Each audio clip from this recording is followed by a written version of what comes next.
네, 금요기도에 잘 오셨습니다. 우리 모두는 하나님을 사랑하는 마음을 가지고 지금 이 자리에 있지요. 그러니 피곤하고 또 황금 같은 이 시간에 우리가 예배하러 모인 것입니다. 그렇기 때문에 이 시간 우리가 좀 서로를 축복했으면 좋겠는데요. 잘 오셨다는 마음을 가지고 하나님, 제 주위에 앉아 계신 분에게 복 내려 주십시오라는 마음을 가지고 함께 저를 따라서 좀 축복해 주시기 바랍니다. 자, 주위를 보시면 돼요. 저를 보지 마시고요. 여호와는 당신에게 복을 주시고 당신을 지키시기를 바랍니다. 여호와는 그의 얼굴을 당신에게 비추사 은혜 주시기를 바랍니다. 여호와는 그의 얼굴을 당신을 향하여 드사 평강 주시기를 바랍니다. 네, 이 복이 우리 모두에게 있기를 바랍니다. 오늘도 저는 예레미야서의 말씀을 들고 섰습니다. 그런데 이 말씀을 여러분에게 전하는 것이 참 송구합니다. 여러분은 이미 하나님을 사랑하고 또 그 말씀대로 살고자 무단히 애쓰고 계시기 때문입니다. 자, 그런 여러분에게 책망과 또 심판과 돌이키라는 권면이 주된 내용인 예레미야서의 말씀을 선포하는 것이, 그것도 한 번이 아니라 계속해서 선포하는 것이 참 죄송하고 또 제게는 큰 부담이 됩니다.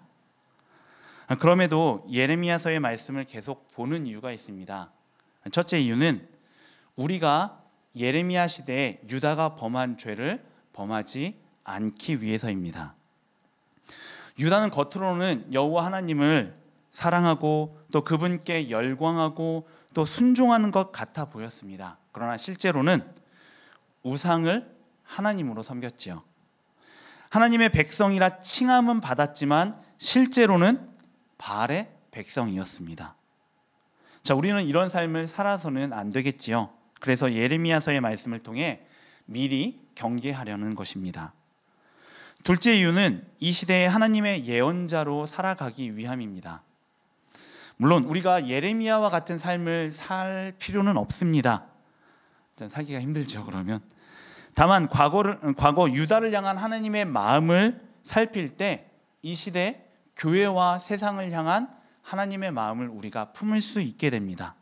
그리고 그 마음을 품을 때 우리는 하나님의 예언자로 이 시대를 살아가며 우리의 말과 삶을 통해 이 땅을 변화시켜 갈 수 있기 때문입니다. 자, 이런 목적을 가지고 이제 방금 읽은 본문을 중심으로 예레미야 3장과 4장을 살펴보려고 하는데, 그에 앞서 두 가지를 좀 염두에 두시기 바랍니다. 하나는 하나님이 당신과 백성의 관계를 설명하실 때 때로는 부부의 관계로 또 때로는 아버지와 자녀의 관계로 빗대어 말씀하신다는 것입니다. 비유적으로 그렇게 말씀을 하시죠. 자, 이 두 가지가 때로는 섞여서 이렇게 사용되기도 합니다. 또 다른 하나는 오늘 본문에 나타난 이스라엘은 유다를 가리키는 것입니다. 이스라엘이라는 말이 여러 대상을 이렇게 가리킬 수 있는데 특별히 오늘 본문에서는 유다를 가리킵니다. 그래서 오늘 설교를 전할 때에는 바로 유다라고 말할 것입니다. 자, 이 두 가지를 고려하며 이제 본문을 함께 살펴보고자 합니다. 자, 오늘 본문은 이게 총 9절인데요. 좀 넓게는 11절로 구성되어 있습니다. 그런데 부분마다 말하는 주체가 조금씩 달라집니다. 때로는 하나님이 말씀하시는 부분도 있고요. 또 때로는 예언자가 말하는 부분도 있습니다. 이와 달리 백성 같은 자들이 말하는 부분도 있습니다. 곧 화자가 달라진다는 얘기인데요. 이 화자를 중심으로 본문을 순서대로 파악해보면 모두 5부분으로 볼 수 있습니다. 자, 첫째 부분은 바로 19절과 20절인데 여기에서 화자는 하나님이십니다. 그리고 하나님의 말씀을 듣는 청자는 너로 표현되는 유다인데요. 여기에서 하나님은 백성을 향한 당신의 깊은 사랑을 말씀하십니다. 그리고 더불어서 이 사랑에 대한 유다의 배신에 대해서도 말씀을 하시죠. 자, 우리 먼저 19절을 함께 읽어보겠습니다. 내가 말하기를 내가 어떻게 하든지 너를 자녀들 중에 두며 허다한 나라들 중에 아름다운 기업인 이 귀한 땅을 내게 주리라 하였고, 내가 다시 말하기를 너희가 나를 나의 아버지라 하고 나를 떠나지 말 것이니라 하였노라. 아멘. 자, 하나님은 유다를 극진히 사랑하셨습니다. 하나님은 유다의 아버지가 되어주셨고 유다를 당신의 자녀로 삼아주셨지요. 근데 이 사랑은요, 말뿐인 사랑이 아니라 진짜 사랑이었습니다. 그래서 진짜 당신의 기업이자 유업을 당신의 자녀된 유다에게 주셨습니다. 땅을 주시며 그곳에서 살아갈 수 있게 하셨고, 이것을 통해 너는 정말 내 자녀다라는 것을 보여주셨지요. 자, 그런데 유다가 과연 이런 사랑을, 그리고 하나님의 자녀라는 신분을 받을 자격이 있었을까요? 우리는 성경을 읽으며 유다를 포함한 온 이스라엘이라는 나라에 대해서 조금 과한 상상을 하는 경우가 있습니다. 그 나라가 대단하고 또 힘이 세며 주변 나라를 다스릴 정도의 강대국이었다라고 말이죠. 그러나 역사적으로 보면 이스라엘은 대단한 나라이자 강대국이었던 적이 없습니다. 그저 다윗이나 솔로몬 시대에 옆 나라들보다 조금 강한 정도의 나라였을 뿐이지요. 그럼에도 그 시절에 다윗과 솔로몬이 큰 영향력을 끼치고 또 평화 가운데 지낼 수 있었던 것은 다윗과 솔로몬의 정책, 그 군사력 아닙니다. 오직 하나님의 은혜 때문이었습니다. 제가 너무 과하게 얘기하는 것 같다고요? 아닙니다. 그 주변 역사를 보면 그게 분명해집니다. 사실 유다건 이스라엘이건 별 볼 일 없는 민족이었고 나라였습니다.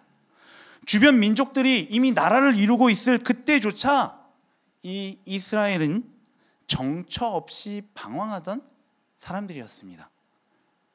게다가 다른 나라에서 수백 년 동안 종노릇했지요. 또 에스겔 16장을 보면 유다는 불쌍하게 태어나서 버려지기까지 한 존재로 여겨지는데, 그 누구도 불쌍히 여기지 않을 만큼 무가치하고 무능하고 무력한 존재로 언급됩니다. 자, 그렇다면 왜 하나님은 이런 유다를 존귀하시고 고귀하신 당신의 자녀로 삼으셨을까요? 정말 하찮고 별 볼 일 없고 도저히 어디 내놓을 수 없는, 부끄러울 수밖에 없는 이 존재를 왜 하나님의 자녀 삼으셨을까요? 여러분, 그 이유 아십니까? 자, 그 이유는요, 유다를 향한 하나님의 사랑 때문입니다. 별 볼 일 없는 유다를 사랑하는 이가 하나도 없으니 하나님이 친히 그를 사랑하는 자가 되어 주신 것입니다.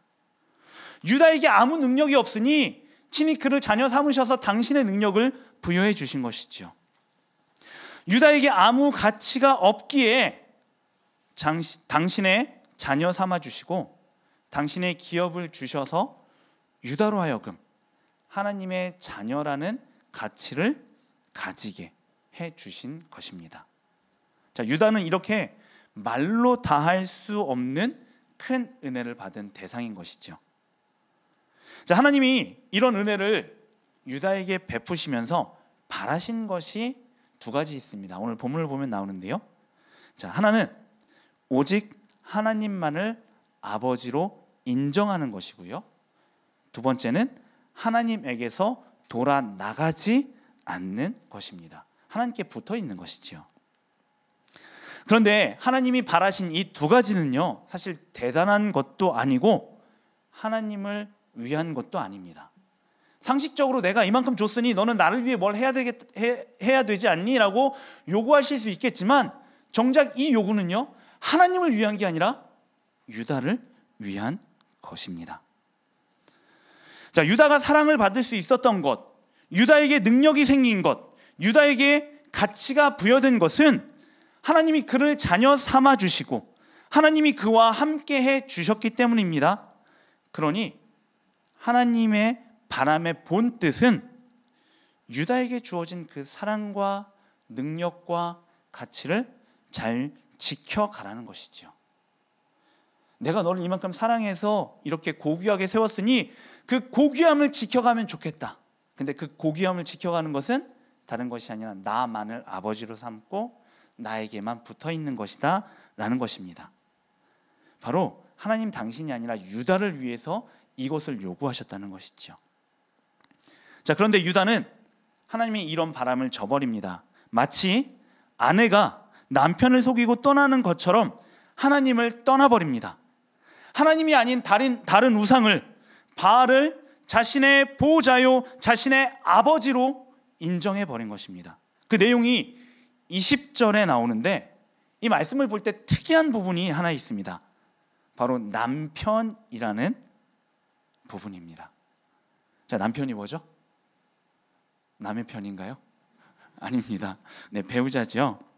자, 근데 이 부분을 좀 봐야 될 이유가 있습니다. 대부분의 번역 성경은 이에 해당되는 히브리어 단어를 남편으로 번역하고 있습니다. 그러나 이에 해당되는 히브리어 단어를 조금 자세히 살펴보면 이 단어는 남편이라기보다는 남자 동료, 그리고 요즘 말로 하면 남사친 정도가 됩니다. 자, 이 단어가 중요한 이유가 있는데요. 그것은 은혜를 받은 유다가 자신과 하나님과의 관계를 어떻게 이해하고 있는지 보여주기 때문입니다. 20절에서 하나님은 당신과 유다의 관계를 부부의 관계로 이해하십니다. 곧 뗄 수 없는 관계라고, 우리는 하나라고 말씀하고 계신 것이지요. 그러나 유다의 입장은 다릅니다.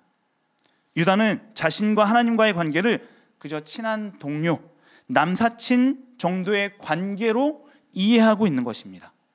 무슨 일이 있으면 얼마든지 떨어질 수 있고 돌아서 나갈 수 있고 얼마든지 속일 수 있는 그런 대상으로 유다는 하나님을 이해하고 있던 것입니다. 그러니 하나님을 속이며 너무나도 쉽게 하나님을 떠났던 것이죠. 자, 그렇다면 유다가 하나님을 어떻게 속였을까요?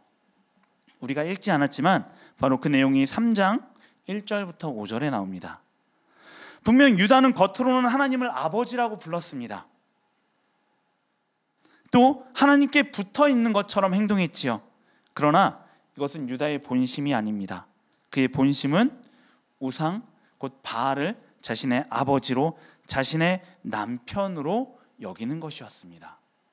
그러면서도 어려움이 있을 때 하나님한테 잠깐 와서 하나님을 속이려고 하지요. 자신의 욕망을 이루려 합니다. 그러면서도 여전히 바알을 쫓고 있었던 것입니다. 심지어 우상 숭배로 인해서 하나님이 그들에게 어려움을 주십니다. 가뭄이라는 재앙을 주셨지요. 그런데 이런 어려움을 겪을 때조차 유다는 하나님이 아닌 소위 비의 신이라고 하는 바알을 의지했습니다. 자, 그것을 알 수 있는 부분이 예레미야가 화자로 등장하는 둘째 부분, 바로 21절입니다. 자, 21절 아까 읽어보셨는데요. 거기 보면은 헐벗은 산이라는 단어가 등장합니다. 사실 이 단어는 3장 2절에서도 등장하는 단어인데요. 한번 여쭤보겠습니다. 일반적으로 우상 숭배할 때 어디에서 숭배할까요? 구약 성경에서 보면 어디요? 산 위죠. 그리고 또 어디일까요? 나무 아래. 어떤 나무죠? 모든 푸른 나무, 무성하고 풍성한 나무 아래입니다. 왜 높은 산, 왜 풍성한 나무 아래에서 우상을 섬길까요? 소위 영험하게 느껴지기 때문입니다. 봐도 저기는 신령해 보여, 저 나무는 무엇인가 생명력이 강해 보여, 이런 마음을 들기 때문에 고대부터 사람들은 이런 곳에서 우상을 섬겼습니다. 자, 그렇다면 여러분, 헐벗은 산은 어떻게 느껴지십니까? 헐벗은 산에 잎이 풍성한 나무가 있을까요? 없겠죠. 거기는요, 별 볼 일 없고 하찮고 비천한 장소를 의미하는 것입니다. 또 달리 본다면 하나님께서 내리신 재앙으로 인해서 비가 오지 않아 모든 것이 말라버린 산으로도 이해할 수 있습니다. 그러니 그곳은 우상을 찾을 만한 곳이 아니지요. 그러나 유다는 이곳에서조차 우상을 찾습니다. 어떻게 찾습니까? 애곡하며 간구하며 그 우상을 찾습니다. 이 말씀을 잘 이해하셔야 되는데요. 여기서 애곡은요, 어떤 하나님이 내리신 재앙 때문에 괴로워서 내는 게 아니고요, 우상을 숭배하는 제의 가운데 하나입니다. 바알을 숭배할 때 그 바알이 죽는 시기가 있는데 그 바알의 부활을 위해 애곡하는 그런 제사 의식이 있습니다.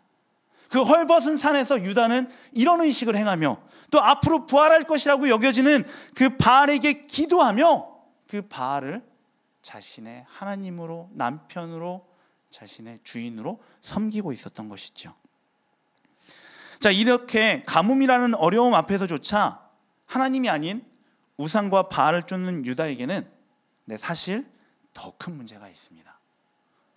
그것은 유다가 우상 숭배의 결말을 알고 있으면서도 의도적으로 하나님을 떠나 돌아오지 않는다는 것입니다. 그 내용이 3장 6절부터 10절에 나오는데요.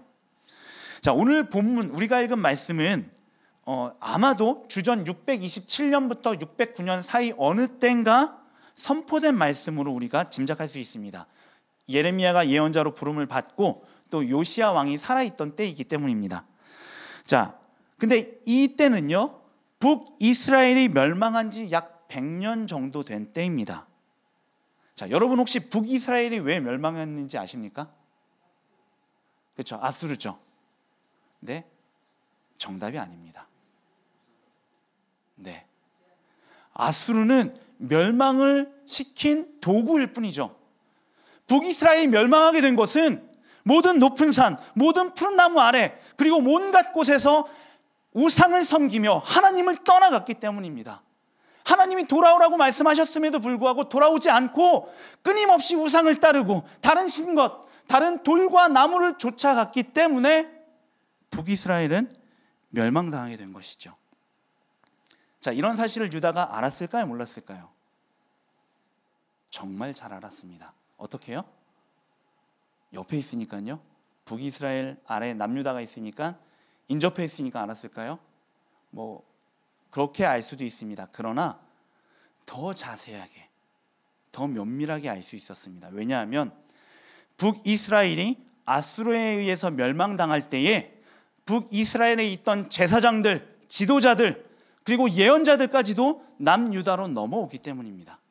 이들로부터 남유다는 하나님 떠나고 우상 섬기면 멸망할 수밖에 없다, 그 결말은 패망이다라는 것을 알 수 있었지요.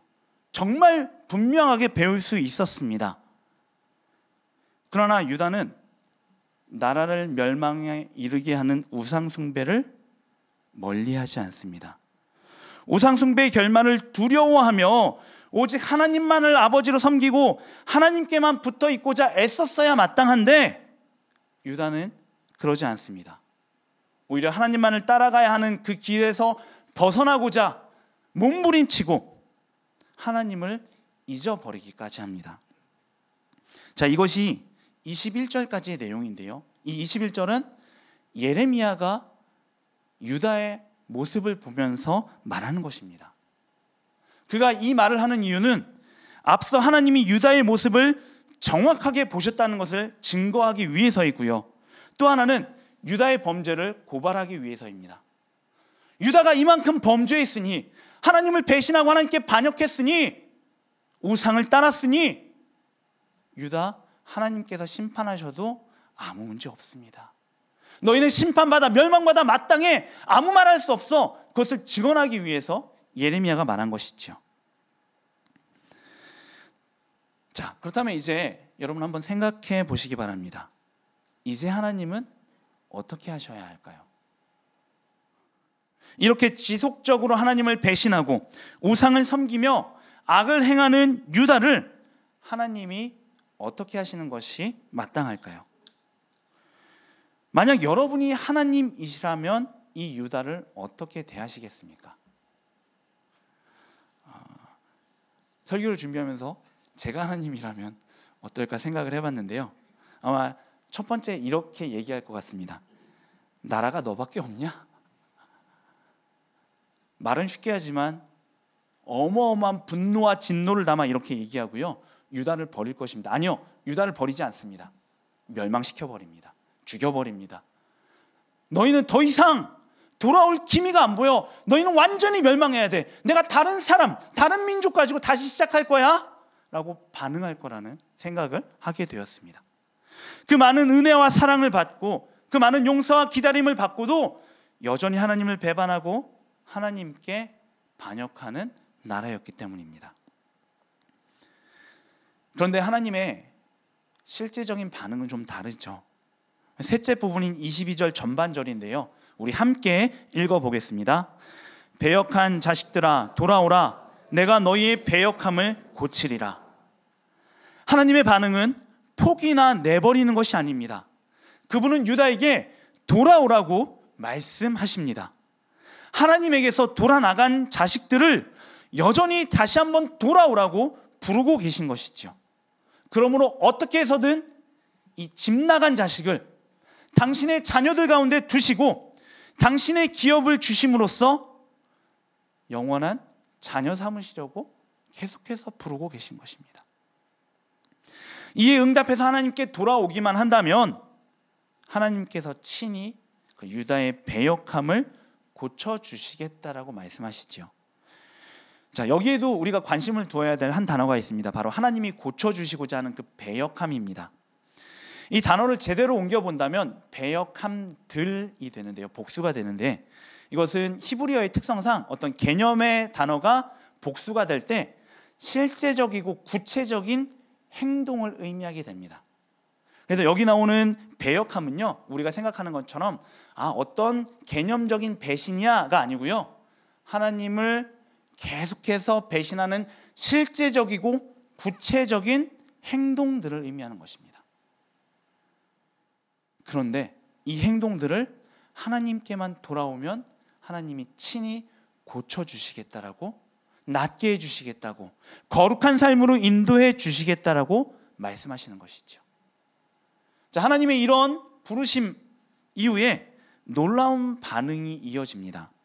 바로 본문 넷째 부분인 22절 후반절부터 25절인데요. 여기에서는 우리라는 존재가 화자로 등장하며 하나님께 회개하고 돌아오는 반응을 보입니다. 자, 이 부분에서 우리는 온전한 회개의 요소들을 볼 수 있고 더불어 아쉬운 부분들도 찾을 수 있습니다. 자, 먼저 아쉬운 부분을 말씀드리면 이렇습니다. 본문에 나타난 우리는 실제적인 유다 사람들이 아닐 가능성이 매우 높다는 것입니다. 자, 이미 말씀드린 것처럼 22절 후반절부터 25절에는 온전한 회개가 나타납니다. 그러나 유다의 역사를 살펴보면 유다 사람들이 이렇게 철저하게 회개한 모습이 나타나지 않습니다. 혹시나 그래도 요시야라는 걸출한 왕, 종교개혁을 일으킨 그 왕, 그 시대인이 가능성이 있지 않습니까? 라고 하실 텐데요, 분명 요시야 시대 종교개혁을 통해 유다의 우상들을 철폐하고 이런 종교개혁들을 행했습니다. 그러나 스바냐서를 보면 알 수 있는데 남은 바알들이 많이 있습니다. 요시야는 종교개혁했지만 실제적으로 유다 사람들은 여전히 바알을 섬기고 바알을 따르고 그를 자신의 하나님으로, 자신의 주인으로 섬기고 있었다라는 것이죠. 자, 이 점을 고려하면 이 회개는 언젠가 하나님께 돌아올 유다를 위해 예언자 예레미야가 우리라는 표현을 써서 제시해 준 것으로 볼 수 있습니다. 너희가 언젠가 하나님 앞에 돌아올 텐데, 잘못을 깨닫고 정말 돌아올 텐데, 그때 와서 너희가 하나님 앞에 이렇게 회개하면 좋겠다라고 해서 온전한 회개의 모습, 그 기도를 보여주고 있다는 것이죠. 따라서 우리가 이 회개문을 통해 온전한 회개의 모습을 배우고 또 우리 또한 그렇게 나아가야 할 필요가 있습니다. 물론 이러한 온전한 회개를 우리가 배우고 익히고 실천하는 데 있어서 먼저 알아야 할 것도 있죠. 그것은 우리가 회개하기에 앞서서 하나님의 부르심이 존재한다는 것입니다. 아까 읽었던 그 22절 전반절은 이렇습니다. 배역한 자식들아 돌아오라. 내가 너희의 배역함을 고치리라. 이 말씀은요, 백성인 우리의 회개 앞에 있습니다. 이 앞에 있는 것 우연 아닙니다. 하나님이 부르셔야지, 하나님이 허락하셔야지 회개도 할 수 있고 돌이킬 수도 있다는 것입니다. 만약 하나님이 돌아오라고 부르지 않으신다면 우리는 하나님을 찾을 수도, 하나님 앞에 나아갈 수도, 회개할 수도 없습니다. 그러니 우리가 어떤 죄를 범하고 하나님 앞에 나아갈 때 이미 하나님이 우리를 부르고 계시다는 그 선지적인 은혜를 우리는 꼭 기억해야 하는 것이죠. 자, 이런 전제를 두고 이제 온전한 회개를 위해 우리가 배워야 할 것이 있는데, 그 첫 번째는 하나님의 부르심에 대해 응답해야 한다는 것입니다. 22절 후반절, 바로 우리라는 존재들의 응답을 보면요, 이렇게 시작합니다. 보소서, 우리가 주께 왔사오니. 자, 회개하라는 하나님의 부르심에 우리가 가장 먼저 반응해야 될 것은 응답입니다. 하나님, 제가 주님 앞에 나왔습니다. 돌아오라고 하시는 분 앞에 제가 돌아왔습니다라고 먼저 고백해야 합니다. 제가 다른 신, 다른 것이 아닌 오직 주님 앞에 나왔습니다라고 우리가 반응해야 되는 것이죠. 자, 이어서 두 번째로 해야 될 것은 이것입니다. 회개에는 죄에 대한 구체적인 고백이 들어있어야 한다는 것. 자, 호세아 6장 1절 이하의 말씀을 아마 잘 아실 것입니다. 이 말씀 보시면서 많이 은혜를 받으실 텐데요, 이렇습니다. 오라, 우리가 여호와께로 돌아가자. 여호와께서 우리를 찢으셨으나 도로 낫게 하실 것이요 우리를 치셨으나 싸매어 주실 것임이라. 은혜의 말씀이죠. 자, 수십 년 전에는 많은 사람들이 이 말씀을 온전한 회개의 말씀으로 생각했습니다. 회개로 생각했습니다. 그러나 이제는 성경 연구를 통해 이 회개가 불성실하고 잘못된 회개임이 드러나게 되었습니다. 왜 그럴까요? 호세아 6장 1절부터 3절 또는 4절까지의 말씀을 보면요, 이 북이스라엘 백성들은 자신들이 하나님 앞에 무엇을 잘못했는지 고백하지 않습니다. 지금 겪고 있는 고난, 이거 누구한테 온 거예요? 하나님이 주신 거라고 생각합니다. 하나님이 치셨으나, 하나님이 찢으셨으나 우리가 하나님 앞에 가면은 하나님은 무조건 우리를 용서해 주실 것이야 라고 하나님을 자신 나름대로 규정해 버립니다. 이게 용서를 구하는 건가요? 이게 회개하는 건가요? 만약 제 자녀가 있는데 잘못하고 저한테 와서 아빠, 내가 앞에 왔으니까 용서하셔야죠, 이렇게 하면 제 마음이 어떨까요? 용서로 갈까요? 아니면 더 큰 징계로 갈까요? 예, 실제 있었던 일들입니다. 네, 더 큰 징계로 가게 되는데요, 호세아 6장 1절부터 3절의 말씀이 그렇습니다. 이 백성은요, 하나님 앞에 내가 뭘 잘못했는지 고백할 마음이 없습니다. 내가 왔으니 당신은 나를 고쳐야 되고 당신은 나를 싸매 주어야 하고 나를 회복시켜야 돼라는 잘못된 요구를 하고 있는 것뿐이죠. 이에 반해 오늘 본문의 회개에서는요, 우리가 자신들의 죄를 구체적으로 고백하고 있습니다. 작은 산들, 큰 산 위에서 우상을 섬기는 헛된 일을 했다라고, 부끄러운 것들을 섬김으로 큰 어려움을 겪고 있다고, 조상들 뿐만 아니라 현재 우리가 하나님 앞에 범죄함으로 하나님 목소리에 순종하지 않았다라고 고백하고 있는 것입니다. 이게 진짜 회개 아닐까요? 하나님, 제가 이거 잘못했어요. 하나님, 제가 이거 있어서 하나님 마음 아프게 했습니다. 하나님으로부터 떠나갔습니다. 다른 것을 하나님으로 섬겼습니다. 이런 구체적인 고백, 우리의 회개에서도 분명 고백되어야 할 것입니다. 자, 마지막으로 우리가 이 회개문에서 봐야 될 것은 이것입니다. 오직 구원이 하나님께만 달려있다는 것을 고백해야 한다는 것입니다. 자, 본문 23절에 나오는 말씀인데요, 이 고백은 나를 치유하실 수 있는 분, 나를 회복시켜 주실 수 있는 분, 다른 것 없고 오직 하나님뿐입니다 라는 고백입니다. 곧 나 자신을 하나님 손에 맡겨드립니다. 저는 이제 하나님 처분만 기다립니다. 긍휼을 베풀어 주십시오라고 간구하는 것입니다. 이게 진짜 회개지요. 하나님의 뜻을 구하는. 다만 이러한 세 가지 고백을 함에 있어서 잊지 마셔야 할 것은, 이 고백들은 온전한 회개의 완성이 아니고요, 온전한 회개로 가는 시작점이라는 것입니다. 자, 그렇다면 온전한 회개의 완성은 우리가 어떻게 이루어갈 수 있을까요? 본문 마지막 부분인 4장 1절부터 2절, 좀 더 확장해서는 4장 1절부터 4절까지를 통해서 알 수 있습니다. 자, 이 부분은 하나님이 화자로 등장하시며 회개한 백성들이 어떻게 돌아와야 하는지를 구체적으로 말씀해 주시는 부분입니다. 그런데 그 내용을 알려주시기에 앞서서 하나님은 한 번 더 강조하십니다. 다름 아닌 하나님, 바로 내게로 돌아오라 라고 말씀하고 계시는 것이죠. 부끄럽지만 저는 학교에서 예레미야를 전공을 했고요, 앞으로도 예레미야를 계속 공부를 하고 싶어 하는데, 특별히 이 부분을 보면은 마음이 참 찡해집니다. 4장 1절을 보면요, 진짜 배은망덕하고 패역한 유다를 향한 하나님이 당신의 변함없는 사랑을 보여주고 계시기 때문인데요, 단순히 이 사랑이 와 크고 놀랍다 이것을 더 넘어서기 때문입니다. 혹시 예레미야 3장부터 4장에 하나님이 백성을 향해 돌아오라라고 말씀하시는 것이 몇 번 나오는지 모르시죠? 네, 4번 나옵니다. 배역한 자식들아 돌아오라라고 말씀을 하시는데, 그 가운데 이제 마지막 나오는 말씀, 돌아오라는 말씀이 이 4장 1절에 나오는데요, 하나님이 여기서 강조하는 부분이 있습니다. 앞에서는 배역한 자식들아 돌아오라라고 말씀을 하셨는데, 여기에서는 내게로가 강조되어 있습니다.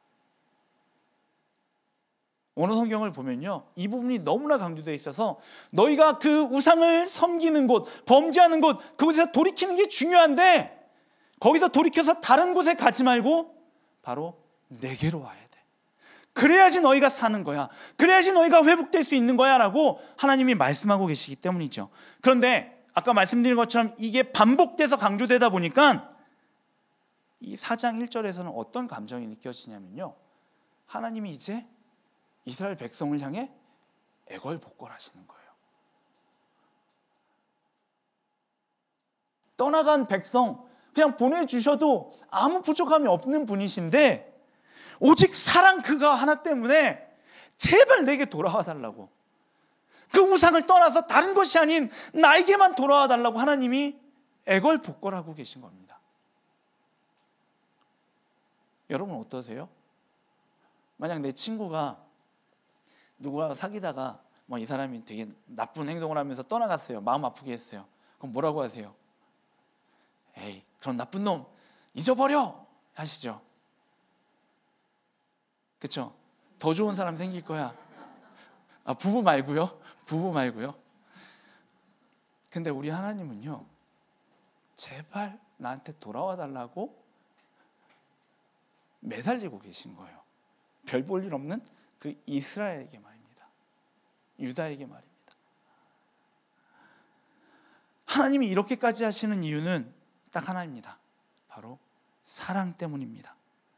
당신의 백성을 향한 한없는 사랑 때문에 계속해서 배신당하고 버림당하며 속여지지만 여전히 그 자리에 계시며 돌아오라고 말씀하시고 기다리고 계신 것이죠. 자, 그렇다면 하나님이 유다에게만 이렇게 반응하실까요? 이후에 메시아가 와야 되는 족속이라 유다에게만 그렇게 말씀하실까요? 그렇지 않다는 걸 우리는 잘 알고 있습니다. 이 시대 당신의 백성인 우리에게도 하나님은 동일하게 반응하십니다. 우리에게 배신당하시고 또 버림당하시고 또 속아 넘어가시기도 하지만 계속해서 우리를 사랑한다고, 당신께로 돌아오라고 말씀하시며 기다리고 계신 것이죠. 더 나아가서 간청하고 애걸복걸하고 계신 것입니다. 자, 이런 하나님의 사랑과 마음으로 이제 하나님은 회개의 완성에 대해서 가르쳐 주시죠. 우선 하나님이 요구하시는 것은 이것입니다. 하나님 앞에서 가증한 것들, 곧 모든 우상들을 버리라고 말씀하시죠. 그러고는 우상을 버리겠다 다짐한 그 마음이 결코 흔들리지 않게 하라고, 변치 않게 하라고 또 권면하십니다. 그리고 4장 2절에서는 진실과 정의와 공의로 여호와의 삶을 두고 맹세하라고 하시는데, 이것들은 사실 고대의 그 통치자들의 덕목이었습니다. 다만 이것을 좀 더 확장시켜서 유다 백성 개개인을 향한 덕목으로도 이해할 수 있게 되는 것이지요. 그리고 진실과 정의와 공의로 여호와의 삶을 두고 맹세하라는 의미는 하나님의 주권 앞에 자신을 맡기라는 것입니다. 앞서 표현드린 것이라면 하나님을 남편으로, 하나님을 나의 아버지로 두라는 것이죠. 자, 2절까지 보면은 어떤 그 외적인 부분에 회개를 볼 수 있습니다. 내 삶, 내 모습.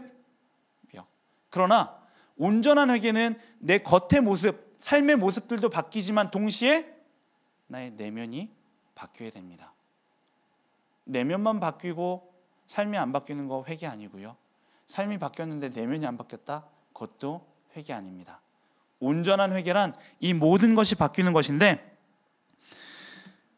3절과 4절, 읽진 않았지만 3절과 4절 부분을 보면은 그 내면에 대한 회개에 대해서 하나님이 말씀을 하고 계십니다. 3절을 보면 이런 말씀이 있는데요. 묵은 땅을 갈고 가시덤불에 파종하지 말라 라는 말씀입니다. 여기서 묵은 땅은 4절에 나온 너희 마음 가죽을 베고라는 이 말씀을 통해 실제 농경지를 의미하는 게 아니라 유다 사람들의 마음을 가리키는 것으로 알 수 있죠. 곧 온전한 회개를 위해서는 마음속에 있는 악한 것들인 가시덤불을 그대로 둔 채 가볍게 땅만 파헤치지 말고 밭을 완전히 갈아엎음으로써 부정하고 악한 것들을 제하여 버리고 좋은 씨앗이 뿌려져 풍성한 결실을 맺을 수 있는 그런 땅, 바로 그런 마음을 만들라는 것입니다. 그리고 이렇게 내 외적, 내 내면적으로 온전한 회개를 하게 될 때 이 유다 사람들로 인해서, 그리고 하나님의 백성으로 인해서 하나님의 뜻이 이 땅에 이루어진다라고 하시죠. 아브라함을 통해 천하 만민이 복을 얻게 될 것이다라고 약속하신 그 하나님은 회개한 유다를 통해 온 열방이 하나님을 자랑하는 역사가 일어날 것이라고 말씀하십니다. 바로 회개하는 우리를 통해 이 시대에 그런 역사들이 일어날 수 있게 되는 것이죠. 자, 여기까지가 오늘 말씀인데요. 정리하면 이렇습니다. 하나님은 유다를 부르셨던 것처럼 오늘 우리에게 내게로 돌아오라고 부르고 계십니다. 왜 그렇습니까? 혹 우리가 유다처럼 하나님을 떠나고자 세상과 힘과 돈과 학력과 실력과 인맥과 지위를 나의 아버지로 섬기고자 하기 때문은 아닐까요? 하나님, 이것만 있으면 제가 잘 될 것 같습니다 라고 기도하며 하나님보다 이것을 더 의지하려 하기 때문은 아닐까요? 목사라는 저 자신을 보면 저는 여러분보다 저를 잘 알잖아요. 깜짝 놀랄 때가 많습니다. 그 누구보다 하나님을 배우고 하나님을 섬기며 하나님만을 의지해야 할 제가 다른 것들을 의지하려 하고 다른 것들에 제 운명을 맡기려 하는 그런 모습들 볼 때 너무 부끄럽고 소름 돋고 죄송합니다. 이것만 있으면 잘 될 것 같다 라고 기도하는 제 모습을 보며 오늘 본문에 나타난 유다와 전혀 다르지 않다라는 것을 생각하게 됩니다. 그렇다면 여러분은 어떠십니까? 한번 여쭤보겠습니다. 정말 그것만 있으면 잘 될 것 같습니까? 여러분에게 사랑을 주시고 여러분에게 능력을 주시고 여러분에게 가치를 주시는 하나님 아버지가 아니라 여러분이 생각하는 그것만 있으면 잘 될 것 같습니까? 성공할 것 같고 내 삶이 보장받을 것 같습니까? 착각입니다. 그거 다 없어도 됩니다. 하나님만 함께 하신다면, 하나님만을 내 삶의 주인으로 인정한다면 그것들이 없어도 풍성한 삶을 살 수 있습니다. 거룩한 삶을 살 수 있습니다. 이 땅을 변화시키는 삶을 살 수 있습니다. 하나님이 기뻐하시는 삶, 예수님을 닮아가는 삶을 살 수 있습니다. 그러나 하나님 말고 다른 것들을 아버지로 섬기며 하나님에게서 돌아나간다면 분명 우리의 삶에는 가뭄이 찾아올 것이고 마침내 멸망과 어둠이 깃들게 될 것입니다. 하나님을 떠나는 것 자체가 죽음이고 멸망이고 패망이기 때문입니다. 그래서 우리는 내게로 돌아오라고 말씀하시는 하나님께 돌아가야 합니다. 그분 앞에 나아가 죄를 고백하며 하나님께만 구원이 있다고, 하나님께만 회복이 있다고, 하나님께만 소망이 있다고 고백해야 합니다. 그리고 그분이 나의 내적이고 외적인 배역한 행동들을 고쳐주시는 것을 체험해야 하지요. 그때 우리는 하나님이 베풀어 주신 사랑 안에 거하며 하나님이 주신 능력으로 이 땅을 변화시켜가고 하나님의 가치를 이 세상에 전할 수 있을 것입니다. 이것이 바로 하나님의 온전한 자녀로서 살아가는 모습인 것이지요. 이 시간 그 기대를 가지고 우리 찬양하고 또 회개하며 우리의 삶을 우리의 마음을 하나님께로 돌이킬 수 있기를 바랍니다. 함께 찬양을 하실 텐데요, 오직 주님만 경배합니다. 제가 다른 것 아니고 돈 아니고요, 무엇인가 내 목숨줄을 쥐고 내 앞길을 쥐고 있는 것 같아 보이는 그 사람 아니고요, 오직 주님만 믿습니다. 주님만 경배합니다. 주님께만 엎드립니다. 주님만을 나의 남편으로, 주님만을 나의 아버지로 고백합니다. 이 마음을 담아 우리 함께 찬양합시다.